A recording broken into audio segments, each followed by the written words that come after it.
मृत्युंजय और आद्या दोनों की हसीन रात के बाद ये हसीन सुबह थी। आद्या की नींद सूरज की पहली किरण के साथ खुली। आद्या कुनमुनाते हुए उठने लगी। तभी उसकी नजर खुद को चारों तरफ से मृत्युंजय की बाहों के घेरे पे पड़ी। खुद को मृत्युंजय के इतने करीब देखकर उसके चेहरे पे एक प्यारी सी स्माइल आ गई थी।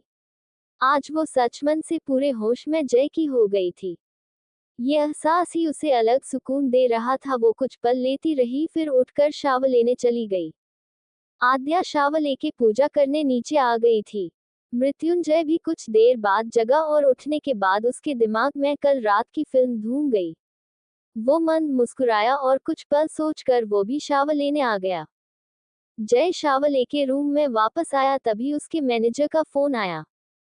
मैनेजर की बात सुनकर जय बोला, ठीक है, हम आज शाम को निकलेंगे, मैं एक बार आद्या से बात करके फोन करता हूँ। आद्या पूजा करने किचन में आ गई थी। वैसे तो सर्वेंट थी, बट जय के लिए कुछ चीजें आद्या खुद बनाती थी। जय नीचे वो आद्या को बुलाता उससे पहले ही आद्या ब्रेकफास्ट लेके बाहर आ गई। जय ने उसे देखा और डाइनिंग टेबल की ओर चला गया। जय बेशक आद्या के साथ रिश्ते में आगे बढ़ चुका था, लेकिन अभी भी उसकी सालों की जो आदत थी चुप रहने की, उसी हिसाब से वो अब भी चुप था। पर वो आद्या से बात करना चाहता था। वो उसको अपने दिल का हाल बताना चाहता था, बट उसे समझ नहीं आ रहा था कहाँ से शुरू करें। आद्या काफी देर से उसे गौर कर रही थी। वो हल्के से मुस्कुराई और बोली, किसी को कुछ कहने के लिए शब्दों की नहीं, फीलिंग्स की जरूरत होती है, तो तुमको इतना सोचने की जरूरत नहीं है। जो बोलना है खुलकर बोलो। जय थोड़ा नॉर्मल हुआ, फिर बोला, हम। आद्या उसके बोलने का इंतजार करने लगी। जय ने अपना ब्रेकफास्ट खत्म किया और अपनी भरी मर्दाना आवाज में आराम से बोला, आद्या कुछ बात करनी है क्या, रूम में चलकर करें। आद्या ने हाँ बोला और उसके पीछे चलने लगी। रूम में आते ही जय इधर उधर चक्कर काटने लगा। उसको समझ में नहीं आ रहा था कि वो कैसे बात करे और कहाँ से शुरू करे, क्योंकि आज तक उसने आद्या के साथ अपनी कोई बात शेयर नहीं की थी। तो आज कैसे बोले यही समझ में नहीं आ रहा था। काफी देर सोचने के बाद जय बोला, आद्या वो मैं कुछ दिन के लिए लंदन जा रहा हूँ, वहाँ मेरी कुछ बिजनेस डील भी है और कुछ जरूरी काम भी, वो मैं तुमको आकर बताऊंगा। अगर मैं उस चीज को कर पाया तो तुम्हारे लिए ये सरप्राइज होगा मेरी तरफ से। और शायद उसके बाद तुम खुशी से झूम जाओगी जब मैं वापस आऊंगा। तो मेरे आने में 7-8 दिन लग जाएंगी, तो तुम या तो अपने बाबा के घर चली जाना या फिर तुम वापस राठौर हाउस चली जाना। मेरे आने तक तुम अकेली बोर हो जाओगी। वैसे भी तुमको अकेली छोड़ने का रिस्क नहीं ले सकता, मेरे दुश्मनों की कमी नहीं है। आद्या जय की बातों से भावुक होकर बोली, जय मुझे अच्छा लग रहा है कि तुम अब मन से मेरी तरफ आगे बढ़ रहे हो और अच्छा लगा कि तुम मेरे लिए कुछ करने जा रहे हो। पर जय मैं तुम्हारी एक बात नहीं मानूंगी, मैं कहीं नहीं जाऊंगी। यही तुम्हारे आने का वेट करूंगी और तुम्हारे साथ ही राठौर हाउस जाऊंगी। और बाबा के घर भी मैं तुम्हारे साथ ही जाऊंगी। और अकेले रहने की बात है तो इतने सारे गार्ड्स है तो सही। जय आधा की बात सुनकर बोला, ठीक है, फिर मैं पुलकित शिवाय कनक और मुरलीता सबको बोल देता हूँ, वो लोग तुम्हारे साथ रहेंगे मेरे आने तक। तुमको अकेलापन फील नहीं होगा और मैं भी मेरा काम निश्चिंत होकर कर लूंगा।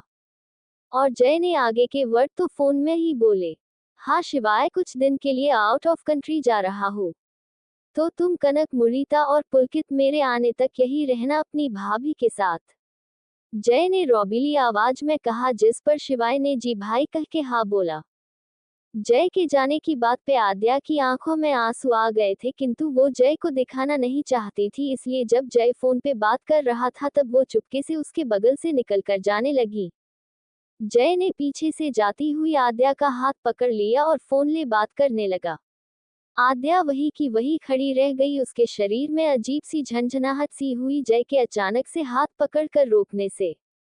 जय ने फोन काट दिया और आहिस्ते से उसके पास आया और उसके कान के पास आकर धीरे से बोला, जानता हूँ दुखी हो, पर इस तरह बचकर कहाँ जा रही ही क्या लगा मुझे पता नहीं चलेगा।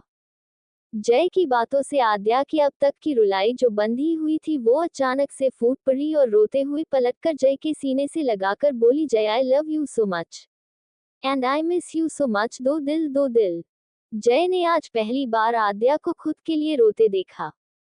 जय का दिल जोर जोर से धड़कने लगा।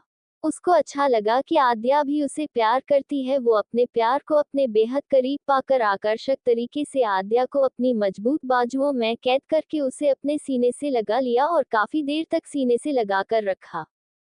दोनों की धड़कनें एक दूजे को आसानी से सुनाई दे रही थी। दोनों ही अपनी धड़कनों के शोर को सुनकर सुकून महसूस कर रहे थे।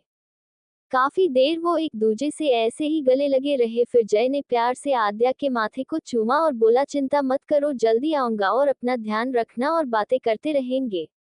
आद्या उसकी बातों को सुनकर आंसू पोंछकर उससे अलग हुई और उसकी पैकिंग के लिए बोली। दोनों साथ मिलकर पैकिंग कर रहे थे, साथ में बातें भी कर रहे थे। ये पहली बार था का दोनों एक दूजे के साथ इस तरह टाइम बिता रहे थे। देखते ही देखते जय के जाने का समय हो गया था। जय के जाने से पहले कनक, मुरलीता शिवाय पुलकित चारों आ गए थे ताकि आद्या अकेला फील न करे। जाने से पहले आद्या सभी के आगे जय के गले लग गई, जो सभी के लिए अनबिलीवेबल था। ऊपर से दूसरा झटका जब लगा सबको, जब जय भी आद्या को काशकर अपने सीने से लगा लेता है और उसके माथे को अपने माथे से जोड़कर प्यार से किस करके आद्या से अलग हुआ। जय आद्या को अपना ध्यान रखने का बोलकर, बाकी सभी को आद्या का ध्यान रखने का बोलकर जय निश्चित होकर लंदन के लिए निकल गया।